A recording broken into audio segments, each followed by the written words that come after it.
Hello students, आज के video में हम लोग सीखेंगे दैट इज सॉल्युबिलिटी के बारे में। ठीक है, हम लोग क्लास 9 साइंस का चैप्टर 2 कर रहे थे, that is metal around a fluid. आज का वीडियो लेक्चर नंबर जो है वो है 8। इसके पिछले वीडियो में दैट इज लेक्चर 1 से लेके लेक्चर 7 तक मैंने आप लोग को एक्सप्लेन किया what is pure substance, with example मैंने समझाया था, और मैंने मिक्सचर के बारे में समझाया था व्हाट इज मिक्सचर, और उसी के साथ साथ हम लोग देखेंगे कंपाउंड और एलिमेंट में डिफरेंस क्या होता है। ठीक है, और उसी के साथ साथ हम लोग देखे थे कितने टाइप्स के मिक्सचर होते हैं, that is homogeneous mixture and hydrogenous mixture. ठीक है, और उसी के साथ साथ हम लोग समझे थे कि कोई भी मिक्सचर में से कंपोनेंट को हम लोग सेपरेट कैसे करें, ऐसा कौन सा प्रोसेस है। ठीक है, और हम लोग सीखे थे इसके लास्ट वीडियो में कि डिफरेंट कंसंट्रेशन क्या होता है और कौन सा कंसंट्रेशन होता है जो कि हम लोग को यूज करना पड़ेगा न्यूमेरिकल के टाइम। ठीक है, तो आज का टॉपिक है सॉल्युबिलिटी, और हम लोग इसके पिछले वीडियो में सॉल्यूशन का टॉपिक भी देखे थे जो कि बहुत इंपॉर्टेंट था। ठीक है, तो स्टार्ट करते हैं क्लास। यहाँ पे सबसे पहले हम लोग समझेंगे कि सॉल्युबिलिटी होता क्या है। ठीक है, और उसके बाद हम लोग समझेंगे कि कौन सा फैक्टर है जिसके वजह से सॉल्युबिलिटी इफेक्ट करता है। ठीक है, दैट मीन्स ऐसा कौन सा फैक्टर है जिसके वजह से सॉल्युबिलिटी में फर्क आता है। ठीक है, तो सबसे पहला है यहाँ पे सॉल्युबिलिटी के बारे में अगर मैं बोलूं, आप लोग अगर सॉल्युबिलिटी का डेफिनेशन आए तो आप लोग लिख सकते हो कि कितना amount of solute 100 gram solvent में डिसॉल्व हो रहा है, उसको हम लोग बोलते हैं सॉल्युबिलिटी। मैं फिर से रिपीट करता हूं, हम लोग जानते हैं सॉल्यूशन जो होता है वो किससे बनता है, सॉल्यूट और सॉल्वेंट से। ठीक है, जो भी सॉल्यूशन हो वो बनता है किससे, that is solute plus solvent से। ठीक है, तो यहाँ पे मैंने क्या बोला, सॉल्युबिलिटी हम लोग उसे बोलेंगे जो 100 ग्राम यहाँ पे सपोज मेरे पास क्या है, सॉल्वेंट। ठीक है, तो 100 ग्राम सॉल्वेंट में कितना हम लोग सॉल्यूट को डिसॉल्व कर सकते हैं। ठीक है, 100 ग्राम सॉल्वेंट में हम लोग कितना सॉल्यूट को डिसॉल्व कर सकते हैं, उसी को हम लोग क्या बोलते हैं, सॉल्युबिलिटी। ठीक है, अब यहाँ पे जो मैंने आपको बताया वही डेफिनेशन है, it is the maximum amount of solute. ज्यादा से ज्यादा हम लोग कितना सॉल्यूट ऐड कर सकते हैं 100 ग्राम सॉल्वेंट में। ठीक है, और एक बात, यहाँ पे टेम्परेचर को भी आपको लेके चलना पड़ेगा, बिकॉज अगर टेम्परेचर बढ़ता है तो सॉल्युबिलिटी में फर्क भी आता है। ठीक है, जैसे कि एग्जांपल दूं, यहाँ पे सपोज यहाँ पे अगर हम लोग टेम्परेचर जो लिए सपोज 20 डिग्री सेल्सियस है। ठीक है, और एक जगह में हम लोग जो टेम्परेचर लिए कंटेनर का नीचे से दे रहे हम लोग सपोज 80 डिग्री सेल्सियस है। ठीक है, और मैंने दोनों में क्या ले लिया, वाटर ले लिया। तो वाटर लेने के बाद में जब इसमें मैंने सपोज 10 ग्राम सॉल्ट को डिसॉल्व करता हूं, ठीक है, और इसमें भी 10 ग्राम सॉल्ट को डिसॉल्व करता हूं, तो सबसे पहले किसमें डिसॉल्व होगा, तो ऑब्वियसली 80 डिग्री टेम्परेचर। क्यों, बिकॉज टेम्परेचर जब इंक्रीज होता है तो सॉल्युबिलिटी भी क्या होता है, इंक्रीज होता है। ठीक है, तो आप लोग हमेशा याद रखना, जब भी आप लोग डेफिनेशन लिखोगे सॉल्युबिलिटी का, तो आप लोग उसके साथ टेम्परेचर को भी मेंशन करना। ठीक है, तो मैंने क्या बोला, सॉल्युबिलिटी मतलब it is the maximum amount of solute. ज्यादा से ज्यादा सॉल्यूट 100 ग्राम सॉल्वेंट में हम लोग डिसॉल्व कर पाते हैं, उसी को हम लोग बोलते हैं that is solubility. It is the maximum amount of solute which can be dissolve 100 gram solvent at a particular temperature. हर एक पर्टिकुलर टेम्परेचर होना चाहिए, जैसे कि 40 हो गया, 30 हो गया। ठीक है, मतलब चेंज नहीं होना चाहिए टेम्परेचर, क्योंकि चेंज होने से तो आप लोग जानते ही हो अगर मैं 20 डिग्री सेल्सियस में जब 10 ग्राम सॉल्ट को ऐड करूंगा तो धीरे धीरे डिजॉल्व होगा। लेकिन अगर आप उसको और टेम्परेचर को बढ़ा दिया, जब आप इसको और टेम्परेचर को बढ़ा दोगे 20 से 80 कर दोगे तो क्या होगा, ये और जल्दी डिजॉल्व होना स्टार्ट हो जाएगा। इसलिए एक पर्टिकुलर टेम्परेचर मतलब फिक्स टेम्परेचर में आप लोग कोई भी सॉल्यूट को डिजॉल्व करेंगे सॉल्वेंट में, ठीक है। अच्छा, तो मैंने एक एग्जांपल भी लिया है, that is solubility of salt in 36 ग्राम। तो सॉल्ट को डिजॉल्व कर रहे कितना ग्राम है, 36 ग्राम, ठीक है। 36 ग्राम एट 20 डिग्री सेल्सियस। देखिए यहाँ पे क्या है, टेम्परेचर मेंशन है, ठीक है। तो याद रखिएगा आपको टेम्परेचर मेंशन करना बहुत ही जरूरी है, ठीक है। नेक्स्ट, अब हम लोग देखते हैं क्या इफेक्ट होता है टेम्परेचर का सॉल्युबिलिटी के ऊपर, ठीक है। Effect of temperature on solubility, कहने का मतलब अगर मैं टेम्परेचर को चेंज करता हूं तो सॉल्युबिलिटी में क्या फर्क आएगा वो हम लोग समझेंगे, ठीक है। तो यहाँ पे देखिए, by increasing temperature solubility increases. जब हम लोग टेम्परेचर को इंक्रीज करते हैं तो याद रखिएगा सॉल्युबिलिटी भी क्या होता है, इंक्रीज होता है, ठीक है। जैसे कि मैंने एग्जांपल दिया था, अगर आप लोग 10 ग्राम ऐड किया 20 डिग्री सेल्सियस में तो धीरे धीरे क्या होगा, डिजोल्व होगा। लेकिन आपने टेम्परेचर को जब बढ़ा दिया 20 से 80 कर दिया तो क्या होगा, और फास्ट डिजोल्व होगा, ठीक है ना। तो ये परफेक्ट एग्जांपल हो गया इसका, ठीक है। इसका बाय इंक्रीजिंग टेम्परेचर, जब आप लोग टेम्परेचर को इंक्रीज करोगे तो जो भी सॉल्यूट होगा डिजोल्व होना जल्दी होगा, जल्दी डिजोल्व, ठीक है। अब नेक्स्ट है बाय डिक्रीजिंग टेम्परेचर, जस्ट इसका उल्टा। अगर आप लोग टेम्परेचर को कमा देते हो तो धीरे धीरे क्या होगा, डिजोल्व होगा, ठीक है। धीरे धीरे क्या होगा, वो डिजोल्व होगा, घुलेगा, ठीक है। जैसे आप लोग देखे होंगे जब भी रसगुल्ला बनता है, ठीक है, या जलेबी बनाते हैं तो जलेबी के लिए जो सीरा बनाते हैं उसमें क्या करते हैं, टेम्परेचर को हाई दे देते हैं और वहां पे एक कंटेनर में उसमें वाटर डाल देते हैं और शुगर डाल देते हैं। आप बताओ, अगर आप टेम्परेचर 5 डिग्री सेल्सियस देते हो तो क्या 1 घंटा में घुल जाएगा, वो नहीं घुलेगा। तो उसके लिए क्या करना पड़ेगा, उसके लिए क्या करना पड़ेगा, आपको टेम्परेचर को इंक्रीज करना पड़ेगा। तो जब आप लोग टेम्परेचर को इंक्रीज करते हो, याद रखना सॉल्युबिलिटी क्या होगा, इंक्रीज होगा। लेकिन जब टेम्परेचर को आप लोग कमा दोगे तो सॉल्युबिलिटी क्या हो जाएगा, कम हो जाएगा, ठीक है। अब हम लोग बात करते हैं effect of pressure on solubility.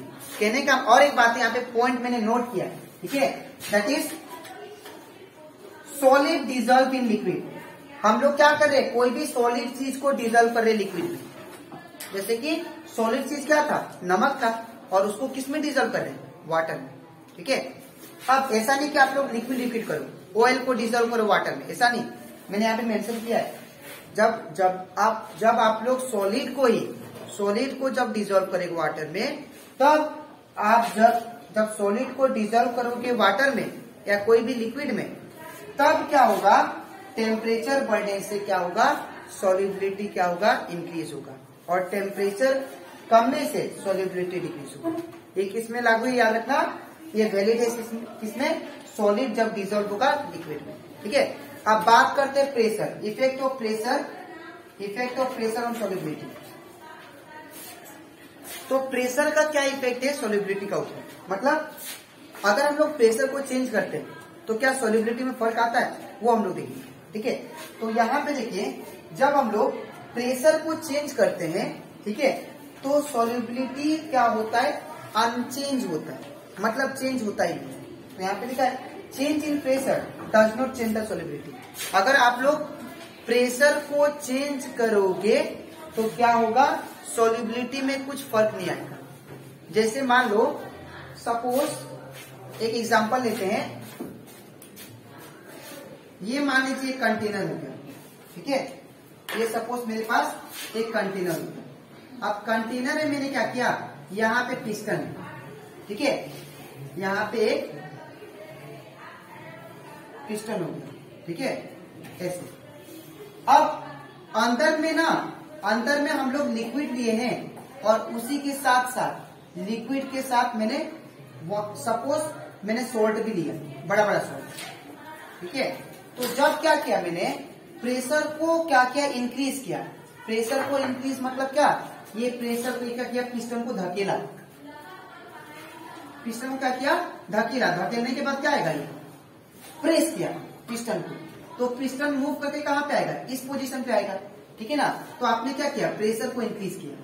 तो जब आपने प्रेशर को इंक्रीज किया तब आपने देखा कुछ फर्क ही नहीं हुआ। जो पहले जैसे घुल रहा था, पहले जैसे डिसॉल्व हो रहा था सॉलिड लिक्विड में, वैसे डिसॉल्व हुआ। तो याद रखिएगा, प्रेशर इंक्रीज करने से या डिक्रीज करने से, प्रेशर को चेंज करने से कोई भी सॉल्युबिलिटी में फर्क नहीं आता है, ठीक है। चाहे आप लोग प्रेशर को बढ़ाओ, चाहे प्रेशर को आप लोग कमाओ, ठीक है।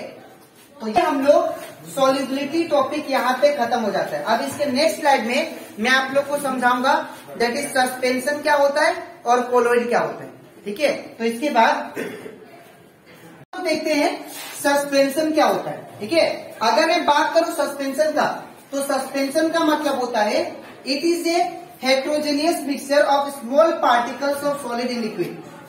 जैसे मैंने आप लोग को सॉल्यूशन पता है कि सॉल्यूशन का मतलब क्या होता है, जब अगर कोई भी सॉल्यूट सॉल्वेंट के साथ मिक्स हो जाता है तो उसे हम लोग क्या बोलते हैं, सॉल्यूशन, ठीक है। जैसे कि मैंने बताया था लास्ट क्लास कि अगर मैं सॉल्ट को ऐड करता हूं, सॉल्ट को डिसॉल्व करता हूं वाटर में, तो क्या हो जाता है, सॉल्यूशन हो जाता है।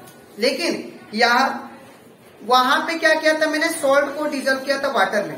लेकिन व्हाट अबाउट जब हम लोग सैंड को मिक्स करेंगे वाटर में, तो हम लोग जानते हैं सैंड क्या होगा, वाटर में पूरी तरह मिक्स नहीं होगा, ठीक है।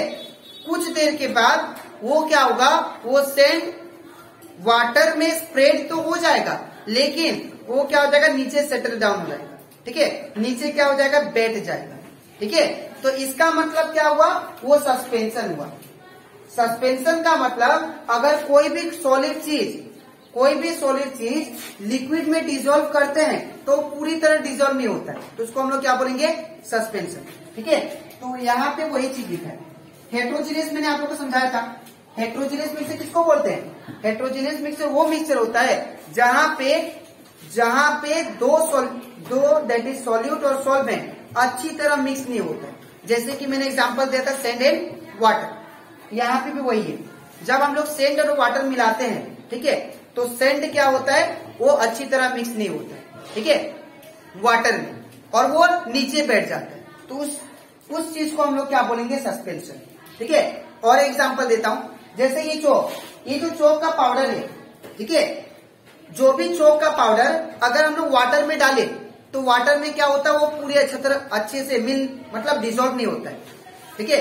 वाटर में वो चौक का जो पाउडर है अच्छे से डिसॉल्व नहीं होता है, ठीक है। तो अगर वो डिसॉल्व नहीं हुआ अच्छे से, तो दैट मीन्स ये क्या हुआ, हेट्रोजीनियस मिक्सचर हुआ। और ये जो हेट्रोजीनियस मिक्सचर है, इसी को हम लोग क्या बोलते हैं, सस्पेंशन, ठीक है। अगर कोई भी दो चीज that is solute and solvent अच्छे से मिक्स ना हो तो उसे हम लोग क्या बोलेंगे, सस्पेंशन, ठीक है। नेक्स्ट है, in this case particles of solid do not dissolve in liquid. जो भी पार्टिकल आप सॉलिड का लोगे, ठीक है, लिक्विड में डिसॉल्व करने के लिए, जैसे कि मैंने क्या लिया था, सैंड वाटर में डिसॉल्व करने के लिए, तो क्या हुआ, अच्छे से डिसॉल्व नहीं हुआ। लेकिन हाँ, यहाँ पे लिखा गया है but spread through out the liquid. तो अगर मान लो सपोज ये ले लिया आपने कंटेनर, यहाँ पे पूरा फुल पानी है, ठीक है, और पानी है, आपने क्या किया, ये पानी में क्या किया, यहाँ पे चौक को डाला, ठीक है, यहाँ पे क्या किया, चौक यहाँ पे ऐड किया, चौक को। तो जैसे ही चौक को डाल दिया आपने, तो चौक का जो पाउडर होगा वो क्या होगा, इसमें स्प्रेड तो हो जाएगा पूरा, ठीक है, ऊपर में स्प्रेड तो हो जाएगा, लेकिन अच्छे से मिक्स नहीं होगा, ठीक है। तो इसको हम लोग क्या बोलेंगे, सस्पेंशन, ठीक है। अब कुछ मैंने एग्जांपल दिया है, जो मैंने आप लोग को समझाया वही एग्जांपल है, that is mixture of chalk and water. जब चॉक और वाटर को मिक्स करोगे तो वहां पे क्या होगा, वो क्या होगा, सस्पेंशन होगा, ठीक है। और दूसरा एग्जांपल दिया है, that is mixture of sand and water. जब सैंड और वाटर को मिक्स करोगे तो भी क्या होगा, एक टाइप का सस्पेंशन होगा, ठीक है, अब हम लोग कुछ प्रॉपर्टीज पढ़ते हैं जो कि बोर्ड एग्जाम में आप लोग का आता है। ठीक है, जो भी बोर्ड एग्जाम होगा, सीबीएसई हो चाहे सेवा हो, वो दोनों में आ सकता है। ठीक है, तो यहाँ पे प्रॉपर्टीज और सस्पेंशन देखिए। सबसे पहला प्रॉपर्टी जो कि मैंने आप लोगों को डेफिनेशन में ही बता दिया कि ये क्या है, हेट्रोजेनियस मिक्सचर है। ठीक है, ये क्या है, हेट्रोजेनियस मिक्सचर। हेट्रोजेनियस मिक्सचर मतलब जो पूरी तरह मिक्स ना हो, कोई भी दो चीज मिक्स ना हो उसको बोलते हैं हेट्रोजेनियस मिक्सचर। ठीक है, तो यहाँ पे याद रखिएगा सस्पेंशन क्या है, हेट्रोजेनियस मिक्सचर। दूसरा point, particles can not be separated by filtration. Particles जो होंगे वो filtration can be, particles can be separated by filtration. जो भी पार्टिकल होगा सस्पेंशन का वो क्या होगा, फिल्टर हो जाएगा। किससे, फिल्टर पेपर से। ठीक है, बाय यूजिंग फिल्टर पेपर। जैसे कि मैं एग्जांपल देता हूँ। ठीक है, आप लोग क्या करना, सबसे पहले एक कंटेनर लेना, एक ग्लास ले लिया और ग्लास में वाटर डाल दिया, और वाटर डालने के बाद में आपने क्या किया, चौक का पाउडर इतना मिला दिया, चौक का पाउडर आपने इसमें डाल दिया, चौक पाउडर। तो जब चौक का पाउडर आपने मिला दिया तो मैंने आपको बताया ही कि चौक का पाउडर क्या होगा, अच्छे से मिक्स नहीं होगा, इसी चीज को वो क्या बोलते हैं, सस्पेंशन। ठीक है, लेकिन अब सपोज यहाँ पे प्रॉपर्टी पढ़ रहे हैं तो क्या ये सेपरेट होगा फिल्ट्रेशन से, तो फिल्ट्रेशन में मैंने क्या किया, ध्यान से सुने, फिल्ट्रेशन में मैंने क्या किया, यहाँ पे एक फिल्टर पेपर ले लिया। Filter paper just like tissue paper जैसा होता है। आप लोग क्या करोगे, ऐसा फनेल लोगे, फनेल लेने के बाद में यहाँ पे टिश्यू पेपर को रख दोगे ऐसा। ठीक है, यहाँ पे टिश्यू पेपर को रख दिया और रखने के बाद ऐसा सेक। ठीक है, अब रखने के बाद में आप जो चौक पाउडर का जो आपका कॉम्बिनेशन था, सॉल्यूशन था, उसको मैंने इसमें फिल्टर पेपर में डाल दिया। तो आप लोग देखना जितना भी वाटर होगा वो नीचे आ जाएगा। ठीक है, और जितना भी चौक का पार्टिकल्स होगा, डस्ट होगा, वो कहाँ पे सेटल हो जाएगा, वो यहाँ पे इकट्ठा हो जाएगा। ठीक है, तो याद रखिएगा सस्पेंशन को हम लोग फिल्ट्रेशन, थ्रू फिल्ट्रेशन सेपरेट कर सकते हैं। ठीक है, अब जैसे कि आप लोग चाय बनाते होंगे, जब हम लोग टी लीव्स डालते हैं चाय में, ठीक है ना, टी लीव्स जब वाटर में ऐड करते हैं तो वाटर जब वो बॉयल हो जाता है तब हम लोग को टी लीव्स को सेपरेट करना पड़ता है। ठीक है, तो हम लोग क्या करते हैं, वो भी एक टाइप का सस्पेंशन हो गया, वो भी एक टाइप का हेट्रोजेनियस मिक्सचर है। बिकॉज जब आपने टी लीव्स को डाला तो टी लीव्स क्या हुआ, अच्छे से तो मिक्स नहीं हुआ ना, हाँ भले उसका कलर आ गया लेकिन वो पूरी अच्छे से मिक्स नहीं हुआ। अच्छे से मिक्स किसको बोलेंगे, अच्छे से मिक्स उसको बोलेंगे जब आप दो चीज को मिलाओ अच्छे से, जब आप दो चीज को मिलाओ और वो आपको दिखे ही ना कि आप वो पार्टिकल्स आपने मिलाया है। ठीक है, तो उसको बोलते हैं। लेकिन जब आपने टी लीव्स को जब वाटर में मिलाया तो मिलाने के बाद देखना वो फिर हम लोग को वो टी लीव्स को हम लोग आराम से सेपरेट कर सकते हैं। देखना उबालते उबालते जब हम लोग गैस को ऑफ कर देते हैं तब वो जितना भी टी लीव्स होता है वो नीचे सेटल हो जाता है। ठीक है, वो एक टाइप का हेट्रोजेनियस मिक्सचर है। अब मान लो उसको सेपरेट करना है मुझे टी लीव्स को, तो हम लोग क्या करते हैं, फिल्ट्रेशन प्रोसेस करते हैं। ठीक है, तो याद रखिएगा सस्पेंशन एक टाइप का फिल्ट्रेशन प्रोसेस है। ठीक है, next particles are not stable. Particles कभी भी स्टेबल नहीं होते, मतलब वो इधर उधर मूव नहीं करते। ठीक है, और एक जगह नहीं रहते, स्टेबल फिक्स नहीं रहते। Particles are not fix. ठीक है, वो लोग क्या करते हैं, वो लोग जब आप क्या करोगे, सेंड को मिलाओगे वाटर में, तो वाटर में मिलाने की बाद सेंड वो क्या होगा, वो सेंड इधर उधर ट्रेवल करेगा और लास्ट में जाके क्या होगा, नीचे इकट्ठा हो जाएगा। देखना थोड़े टाइम बाद, आफ्टर सम टाइम जो सेंड होगा वो क्या हो जाएगा, नीचे सेटल हो जाएगा और पानी ऊपर मिक्स होगा, थोड़ा मिक्स होगा, पूरी तरह नहीं। ठीक है, इसको क्या बोलेंगे, सस्पेंशन या हेट्रोजेनियस मिक्सचर। ठीक है, तो यहाँ पे वही लिखा है, that is particles are not stable, they settle down after some time. Clear.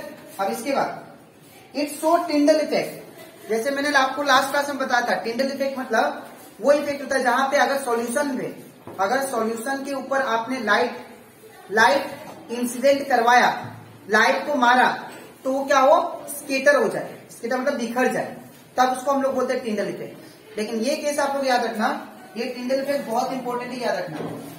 Tyndall effect ये जो सस्पेंशन है, ये जो हेट्रोजेनियस मिक्सचर है, ये आपका टिंडल इफेक्ट शो करता है। अब इसका मतलब मैं समझाता हूँ, ठीक है।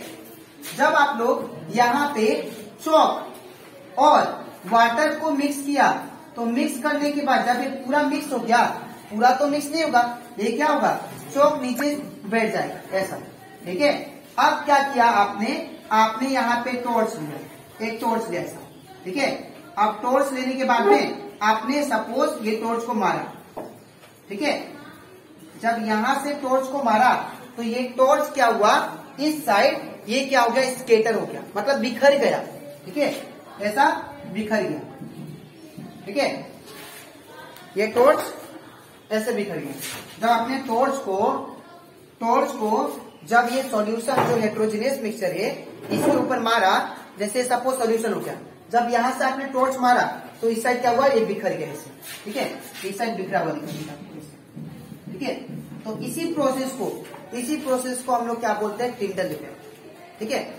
जब आप लोग दिखना बहुत अंधेरा होता है, ठीक है, या घना जंगल, जब ऐसा बहुत सपोज पहाड़ इलाका है, ठीक है, और यहाँ पे बहुत सारा ट्री है, ठीक है, तो यहाँ पे ट्री में अगर छोटा सा यहाँ से रोशनी निकले, ठीक है, यहाँ से छोटा सा रोशनी निकले तो क्या होता है, स्केटर होता है, ये क्या हुआ, स्केटर होगा, तो उसको भी बोलते हैं टिंडल इफेक्ट, ठीक है। अगर ऐसे समझ में ना आए तो आप लोग घर में जाके ट्राई कर सकते हो, एक ग्लास, ठीक है, ग्लास ले लेना, ग्लास, आप ग्लास में उसमें वाटर ले लेना, वाटर के बाद वाटर ऐड करने के बाद उसमें क्या ऐड करना, आपने सैंड ऐड कर देना, और ऐड करने के बाद आप यहां से टॉर्च मारना, ठीक है। मारने के बाद आपको आप देखना उस साइड, ग्लास का उस साइड क्या होगा, वो जो लाइट है वो क्या हुआ, स्केटर होते हुए दिखाई देगा, और इसी प्रोसेस को हम लोग क्या बोलते हैं, दैट इज टिंडल इफेक्ट, ठीक है। It's so Tyndall effect if a beam of light passes through a suspension, अगर बीम ऑफ लाइट पास हो रहा है सस्पेंशन से, वो क्या इफेक्ट होगा, इट स्केटर, क्या करेगा, उसको लाइट को बिखरा देगा, मतलब बिखर जाएगा लाइट का, ठीक है। तो ये कंप्लीट हो जाता हमारा सस्पेंशन टॉपिक। तो आज की वीडियो में, दैट इज लेक्चर 8 में मैंने आप लोग को समझाया सॉल्युबिलिटी के बारे में, और उसके फैक्टर, क्या क्या फैक्टर है जिसकी वजह से सॉल्युबिलिटी इफेक्ट करता है, ठीक है। और इसी के साथ साथ हम लोग समझे सस्पेंशन के बारे में और सस्पेंशन के प्रॉपर्टीज के बारे में, ठीक है। अब इसके नेक्स्ट वीडियो में मैं आप लोग को समझाऊंगा कोलोइड्स क्या होता है, ठीक है। तो अगर आपको इसका next topic, that is lecture 9 में समझाऊंगा कोलोइड्स। अगर कोलोइड्स का कंसेप्ट अच्छे से क्लियर करना है तो आप लोग इसका नेक्स्ट वीडियो के लिए वेट कीजिए, ठीक है। तो आज के लिए इतना ही, मिलते हैं नेक्स्ट वीडियो, तब तक थैंक यू।